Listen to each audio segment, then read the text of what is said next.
একটি অপপ্রচার আছে, জামাত রাষ্ট্র পরিচালনার দায়িত্বে আসলে, ক্ষমতা আসলে আমাদের চাকমা ভাই বোন, মারমা ভাই বোন, ত্রিপুরা ভাই বোন, মুসলিম বোন সকলকে বোরকা পরাবে, এরকম একটা অভিযোগ আছে, অপপ্রচার।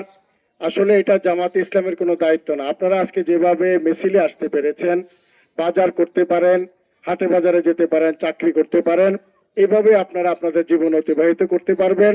জামাত আপনাদেরকে কোনো প্রতিবন্ধকতা সৃষ্টি করবে না। এক।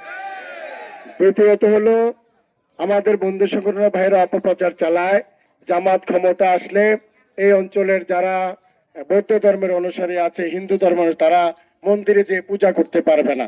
এটা একটা অপপ্রচার।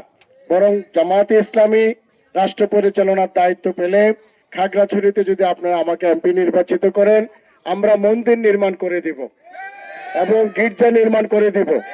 এই কারণে করব, দেশের নাগরিক হওয়ার কারণেই তাদের এটা অধিকার, তাদের ধর্মীয় অধিকার, এই অধিকার আমরা নিশ্চিত করব।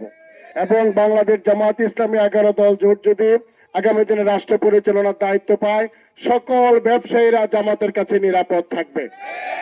সাধারণ মানুষ এখন 11 দলের সাথে সম্পৃক্ত হয়েছে।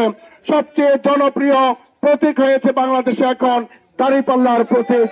আসুন আগামী 12 তারিখে দলমত নির্বিশেষে চাকমা, মারমা, ত্রিপুরা, হিন্দু, বৌদ্ধ, খ্রিস্টান, মুসলিম সবাই মিলে আমরা কেন্দ্রে যাব, একটি ভোট দিব এবং দাঁড়িপাল্লায় ভোট দিয়ে আগামী দিনে একটি নিরাপদ বাংলাদেশ, দুর্নীতি মুক্ত বাংলাদেশ, চাঁদাবাজ মুক্ত বাংলাদেশ, সাম্প্রদায়িক সম্প্রীতির বাংলাদেশ, মানবিক বাংলাদেশ গড়ার ক্ষেত্রে এদেশের সকল মানুষকে ভোট কেন্দ্রে যে দাঁড়িপাল্লায় ভোট দিয়ে আহ্বান জানিয়ে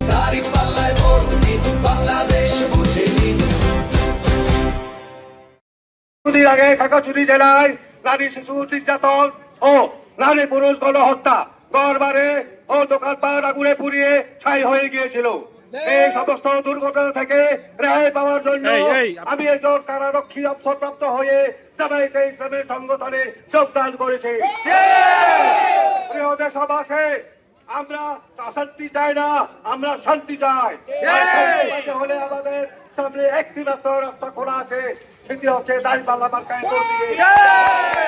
এবং অতিথিবর্গদের শুভেচ্ছা অভিনন্দন জানিয়ে আপনারা 12 তারিখে ভোট আর দাঁড়িপাল্লা মার্কায় ভোট দিয়ে বিপুল ভোটে জয় করার জন্য বিশেষভাবে আহ্বান জানাচ্ছি। আমরা বিগত সরকারের আওয়ামী লীগ এবং বিএনপি, শেখ হাসিনা জাতীয় পার্টি সরকার দেখেছি, আমরা জামাতের ইসলামের একটি মাত্র মানে একবার মাত্র জামাতে ইসলামের দাঁড়িপাল্লা মার্কায় যেন ভোট দিয়ে বিপুল ভোটে জয়ী করে আমাদের কাছ থেকে মন্ত্রিত্ব লাভ করে